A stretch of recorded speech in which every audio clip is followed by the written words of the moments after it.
Good morning बच्चों। बहुत सारे बच्चे हैं जिनका ऑर्गेनिक केमिस्ट्री पढ़ने का मन नहीं करता या उन्हें समझ नहीं आती, तो आप मेरे साथ एनसीईआरटी बुक्स में से 10th क्लास का chapter number 4 carbon and its compound study कर सकते हो। ठीक है, इसमें मैं आपको बताती हूँ कार्बन एंड इट्स कंपाउंड्स में पहले वो कह रहे हैं कि आप एक टेबल बनाओ जिसमें आप things made up of metal, things made up of glass और क्ले का एक ब्रीफ टेबल बनाओ। तो थिंग्स मेड ऑफ मेटल की बात करें हम, तो आपके घर के दरवाजे कई एल्यूमिनियम के लगवाने लग गए आजकल, कई आयरन के लगवाने लग गए।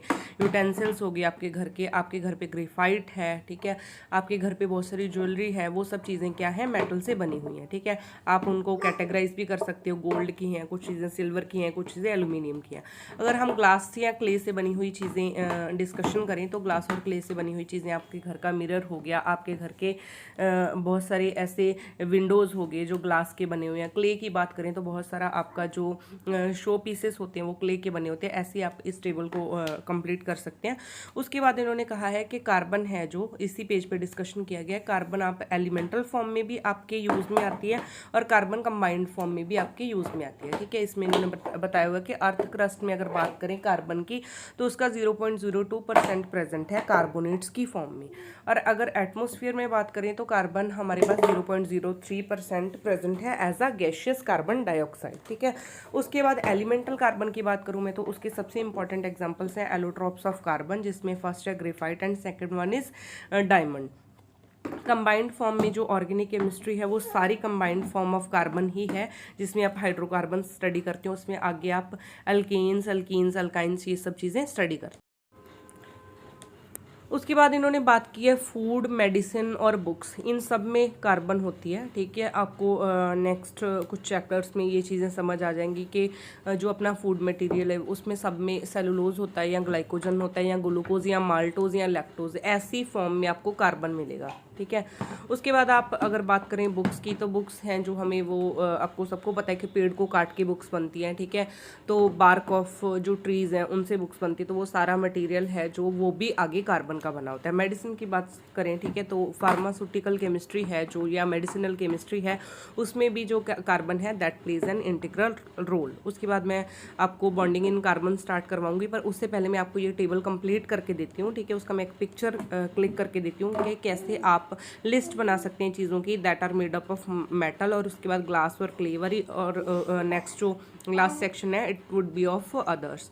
और उसके बाद एक एक्टिविटी भी बोली हुई है, उन्होंने बोला है कि आप एक लिस्ट बनाओ जिसमें आप सुबह से लेकर शाम तक आपने जो सारी चीज़ें कंज्यूम की हैं उनके बारे में लिखो। तो मैं वो चीज़ें लिख के स्पेसिफाई करूंगी कि उसमें कौन सा कार्बन प्रेजेंट है, किस फॉर्म में कार्बन प्रेजेंट है, क्योंकि कार्बन की भी आगे कैटेगरीज आएंगी। कार्बन के 3 पार्ट आएंगे, हाइड्रोकार्बन आएगा एक सेक्शन, उसमें आप पढ़ोगे एल्केन्स, अल्कीन्स और अल्काइंस। उसके बाद इवन आप फंक्शनल ग्रुप्स वगैरह भी पढ़ोगे, alcohols, ethers, asters, carboxylic acids. ठीक है, तो उससे पहले आपको ये पता होना चाहिए कि कार्बन कैसे सब लिविंग ऑर्गेनिजम्स का कॉन्स्टिट्यूएंट है। ठीक है, कार्बन मेन एलिमेंट है ह्यूमन बॉडी का भी, बहुत सारी लिविंग ऑर्गेनिजम्स का भी, और बहुत सारी चीज़ों का जो लिविंग। नेक्स्ट मैंने आपको एक चार्ट बना के रिप्रेजेंट कर दिया कि things I ate morning to till evening. तो उसमें सबसे पहले सब अपना दिन स्टार्ट करते हैं टी से। ठीक है, उसमें मिल्क है, तो मिल्क में आपको आगे स्टडी करवाई जाएगी, लैक्टोज होता है वो भी कार्बन का ही एक कंपाउंड है। उसके बाद आप शुगर यूज़ करते हो, शुगर आप किसी भी फॉर्म में यूज़ कर सकते हो, सुक्रोज, ग्लूकोज और फ्रक्टोज। फ्रक्टोज जैसे एक गुड़ या शक्कर जिसको बोलते हैं, सुक्रोज जो आप चीनी यूज़ कर सकते हो। ठीक है, और ग्लूकोज कई लोग रिफाइंड शुगर वगैरह यूज़ करते हैं, तो उसमें मेजर पार्ट है जो दैट इज़ ग्लूकोज। उसके बाद ब्रेड टोस्ट की फॉर्म में मैंने लिया था, तो वो आटा का बना है, और आटा की भी एक कार्बोहाइड्रेट की ही फॉर्म है।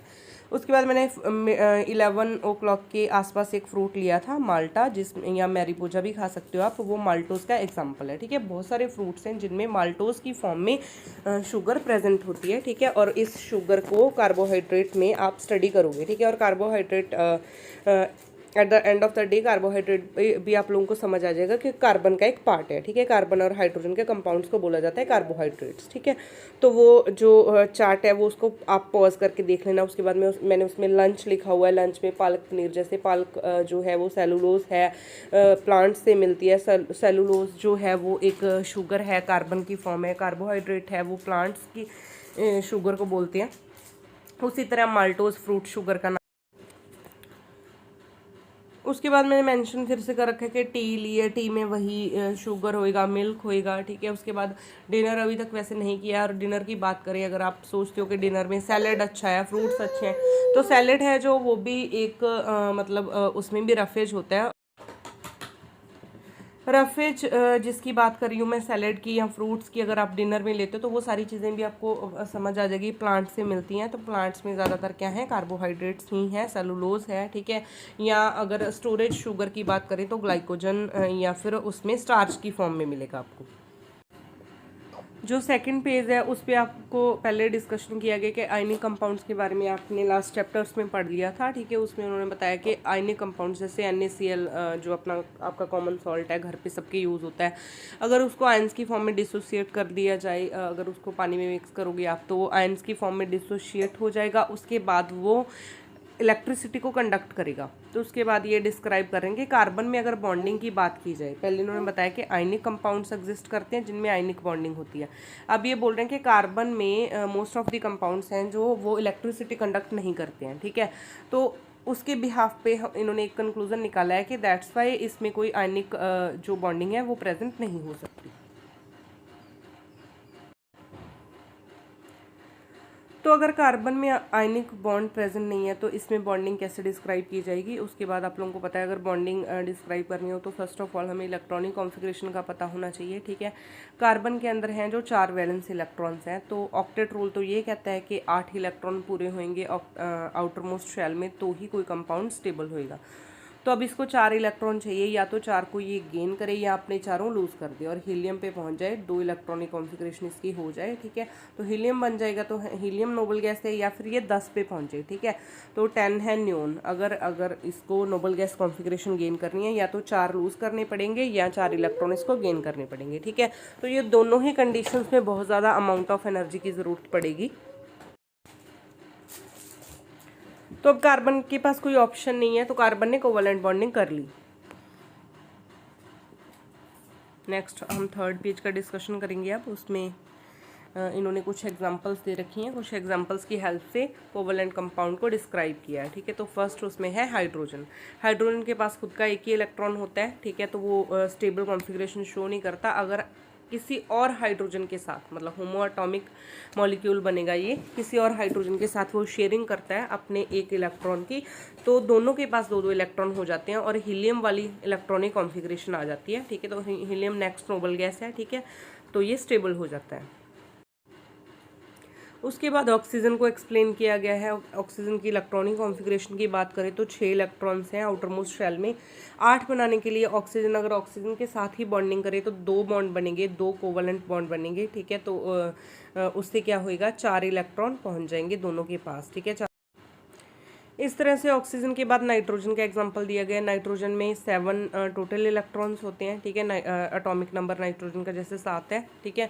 तो उसके पास क्या है, ठीक है, 5 इलेक्ट्रॉन हैं जिनको वो ना तो लूज कर सकता है और ना ही गेन कर सकता है। 3 और इलेक्ट्रॉन इसको और चाहिए, ठीक है। तो उसके बाद उसकी नोबल गैस कॉन्फ़िगरेशन हो जाएगी। तो नाइट्रोजन के साथ ही 3 इलेक्ट्रॉन शेयर कर लेता है, ठीक है। तो दोनों के पास स्टेबल नोबल गैस कॉन्फ़िगरेशन आ जाती है, न्योन वाली।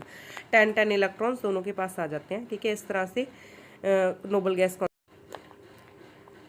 नाइट्रोजन के बाद मैं आप लोगों को एक असाइनमेंट देना चाहूँगी। आप ऐसे और भी कंपाउंड्स लिख, आप लोग एक चार्ट बनाना जिसमें आप कोवैलेंट कंपाउंड्स के बारे में डिस्क्राइब करना, ठीक है, और उनके डॉट स्ट्रक्चर बना के देखना।